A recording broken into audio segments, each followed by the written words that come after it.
আসসালামু আলাইকুম। আমার ভিডিওটা দেখার পর আপনাদের প্রতি একটা অনুরোধ রইল, আপনারা অবশ্যই সাবস্ক্রাইব করবেন। অবশ্যই সাবস্ক্রাইব করবেন। বেল আইকনটা প্রেস করবেন। লাইক করবেন, শেয়ার করবেন। আপনারা এটা করলে এটার ফলে আমার উৎসাহ বেড়ে যাবে। আমি আরো উত্তর অনেক ভিডিও নিয়ে আসার চেষ্টা করব আপনাদের কাছে, ইনফরমেটিভ ভিডিও। শেখ হাসিনা ভারতের উপর গলার কাটা, অ্যাকচুয়ালি গলার কাটা। শেখ হাসিনা ভারতের উপর একটা বড় ধরনের গলার কাটা। ভারত এখন না পারছে ফেলে দিতে, তিতার জন্য গিলতে পারছে না, মিটার জন্য ফেলে দিতে পারছে না। ভারতের অবস্থা এখন এইরকম হয়ে গেছে। তিতার জন্য ফেলতে পারছে, গিলতে পারছে না, মিটার জন্য ফেলে দিতে পারছে না। নীতি নির্ধারণী এবং পররাষ্ট্র মন্ত্রণালয় কূটনীতিক পর্যায়েও আলাপ আলোচনা হয়েছে। বাংলাদেশকে হাসিনাকে ফেরত দেওয়া হবে কিনা সেই ব্যাপারেও জিজ্ঞেস করা হয়েছিল, কিন্তু এই ব্যাপারে বাংলাদেশ কোর্টের থেকে একটা আদেশ পাওয়ার পর, হাসিনাকে চাওয়ার ব্যাপারে কোর্টে হাজির করার ব্যাপারে একটা আদেশ পাওয়ার পর বাংলাদেশ একটা নোট দিয়েছিল পররাষ্ট্র মন্ত্রণালয়ের মাধ্যমে ভারতকে। ভারত সরকার সেই নোটটা গ্রহণ করেছে, কিন্তু আজ অব্দি তার কোনো উত্তর ভারত সরকার দেয় নাই, মোদী সরকার দেয় নাই। এবং ভারত হাসিনাকে নিয়ে এই পর্যন্ত কোনো মন্তব্য করে নাই এই চিঠি পাওয়ার পরে। শুক্রবার পররাষ্ট্র মন্ত্রণালয়ের মুখপাত্র রণদীপ জয়সওয়াল এক সপ্তাহ আগে চিঠি পেয়েছিলেন বলে স্বীকার করেছেন, এবং এর বাইরে উনি কিছু বলতে চান এবং বলেন নাই। তা আমি কিছু ব্যাপার একটু উল্লেখ করি। ভারতের কাছে কেন হাসিনা একটা গলা কাটা এই জন্য যে হাসিনাকে নিয়ে ভারত এবং বাংলাদেশের সম্পর্ক বর্তমান বাংলাদেশ ও 53 বছর আগে স্বাধীন হওয়ার পরে এত তলানিতে পৌঁছে নাই। এই তলানিতে পৌঁছার মেইন কারণ হচ্ছে একটা স্বৈরাচারী, আমাদের দেশের নরঘাতক হত্যাকারী হাসিনা, মানুষ হত্যাকারী হাসিনাকে নরেন্দ্র মোদী আশ্রয় দিয়েছে এবং অনেক আদরের সহিত রেখেছে। এগুলা আমাদের দেশের মানুষ কিন্তু মনে রেখেছে, আমাদের দেশের মানুষ এগুলো ভুলে নেই। এবং এই সমস্ত কারণে আমাদের দেশের মানুষ ক্রমান্বয়ে ভারত বিদ্বেষী হয়ে যাচ্ছে। বেশি থেকে বেশি ভারত বিদ্বেষী হচ্ছে আমাদের দেশের মানুষ।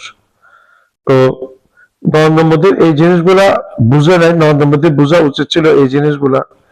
হাসিনার কারণে যে একটা ব্যক্তির কারণে যে দুইটা দেশের সম্পর্কের এত অবনতি, সেটা নরেন্দ্র মোদীর মুখ খাইয়া, নরেন্দ্র মোদীর চা বেচনেওয়ালা নরেন্দ্র মোদীর মাথায় ঢুকে না। এবং তার পেট মোটাওয়ালা অমিত শাহ, যে কিনা কথায় কথায় হুমকি ধুমকি দেয়, ঘুষপেটিয়া বলে বাংলাদেশিদেরকে, এবং লটকাইয়া মারবে বলছে, হুমকি দিচ্ছে, এই ধরনের। তো ভারত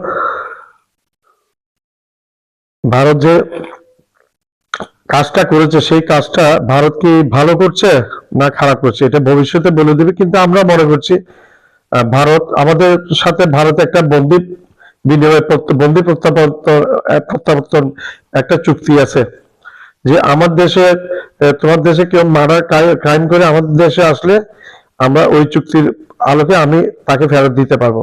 সেটা ভারত এবং বাংলাদেশের মধ্যে সেই চুক্তিতে আছে।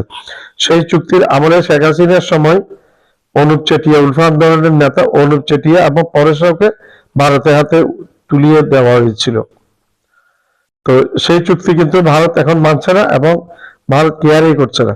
ভারত বুঝতেছে না যে ছোট বাংলাদেশের সাথে সম্পর্কের অবনতি ভারতকে কোন দিকে নিয়েছে, ভারতের অর্থনৈতিক মেরুদণ্ড যে ভেঙে যাচ্ছে, সেটা আমি একটু করে এক্সপ্লেন করি। বাংলাদেশ থেকে প্রতি বছর প্রায় 4,000 মতো মানুষ প্রতিদিন প্রায় 4,000 মতো মানুষ ভারতে ঢুকে। এর মধ্যে 73 to 74% মানুষ চিকিৎসা জন্য ঢুকে। বাকি 100% মধ্যে 74% বাদ দিলে যে 26%, এটা এই লোকগুলো এখানে বেড়াতে যায়, একটু ঘোরাঘুরি করতে যায়। তো বেড়াতে গিয়ে, ঘোরাঘুরি করতে গিয়ে খরচ করে, সেই খরচের টাকাটা ভারতের জন্য লাভজনক হয়। ফরেন একটা কারেন্সি ভারতে পায় মোটা অ্যামাউন্টে। আর যারা চিকিৎসার জন্য যায় তারাও। আর আমাদের দেশে আমাদের লোকের চিকিৎসার উপর বেস করে ভারতে অনেকগুলো চিকিৎসা প্রতিষ্ঠান গড়ে উঠেছে এবং চিকিৎসা দেশটা গড়ে উঠেছে। যার কারণ এখন যেহেতু ভারত আমাদের ভিসা দেওয়া বন্ধ করে দিয়েছে, মানুষ যেতে পারছে না, এখন ভারতের চিকিৎসা খাতটা অনেক বেশি নড়বড়ে হয়ে গেছে এবং কোনো রোগী না থাকাতে তাদের অবস্থা অনেক কাহিল। পেঁয়াজ বন্ধ করে দিয়েছে, পেঁয়াজ বন্ধ করে দেওয়াতে পেঁয়াজ পচে যাচ্ছে, আলু বন্ধ করে দিয়েছে, আলু পচে যাচ্ছে। এই পেঁয়াজ আলু বন্ধ করার পরে ভারতের কৃষকদের অনেক সমস্যা হচ্ছে। এই কারণে সমস্যা হচ্ছে ভারতের কৃষকরা একটা লাভে বিক্রি করতো আমাদের কাছে এই পেঁয়াজ এবং আলুটা, আমরাও আমাদের প্রয়োজনে নিতাম ভারত থেকে। ভারত সেটা বন্ধ করে দিয়েছে এবং বন্ধ করে দেওয়াতে ভারতের এই পেঁয়াজ এবং কৃষি আলু আর 2 টাকা 2.5 টাকা করে বিক্রি হচ্ছে এবং পচে যাচ্ছে। এবং এই পচা আলুগুলো রাস্তায় ফেলে, পেঁয়াজগুলো রাস্তায় ফেলে কৃষকরা নরেন্দ্র মোদী সরকারের বিরুদ্ধে বিক্ষোভ প্রদর্শন করছে এবং বিক্ষোভে বর্তমানে ভারত উত্তাল হয়ে গেছে। দিল্লি, কলকাতা, বম্বে এবং অন্যান্য জায়গাও নরেন্দ্র মোদীর বিরুদ্ধে ফসে উঠছে। খোদ পার্লামেন্টের মধ্যে নরেন্দ্র মোদীর বিরুদ্ধে স্লোগান দিয়েছে পার্লামেন্ট মেম্বার, অলি গলি মে শোর হ্যাঁ নরেন্দ্র মোদী চোর হ্যাঁ, নরেন্দ্র মোদী চোর, আদানি চোর, নরেন্দ্র মোদীর বন্ধু আদানি চোর, নরেন্দ্র মোদী চোর, নরেন্দ্র মোদী চোর, নরেন্দ্র মোদীর বন্ধু আদানিও চোর। এই শোরটা উঠছে ভারতে। তো নরেন্দ্র মোদীর পপুলারিটি দিনের পর দিন নিচের দিকে চলে যাচ্ছে। আমার মনে হয় না এই বছর পুরোপুরি নরেন্দ্র মোদী সার্ভাইভ করতে পারবে কিনা। সার্ভাইভ করতে পারবে না, কারণ ভারতের অর্থনীতি মেরুদণ্ড ভেঙে গেছে এবং ভারতের ইতিহাসের মধ্যে সর্বনিম্ন পর্যায়ে ডলারের এগেইনস্টে ভারতীয় রুপির পতন হয়ে গেছে, যার কারণে অত্যন্ত খারাপ হচ্ছে ভারতের অর্থনীতি। পক্ষান্তরে বিপরীতে বাংলাদেশ যেহেতু ভারত থেকে ইম্পোর্ট করছে না, বাংলাদেশের মুদ্রার দাম ভারতের তুলনায় বেড়ে যাচ্ছে। ভারতের মুদ্রা উন্নয়ন হচ্ছে মান, আর ভারতের মুদ্রার মান অবনমন হচ্ছে।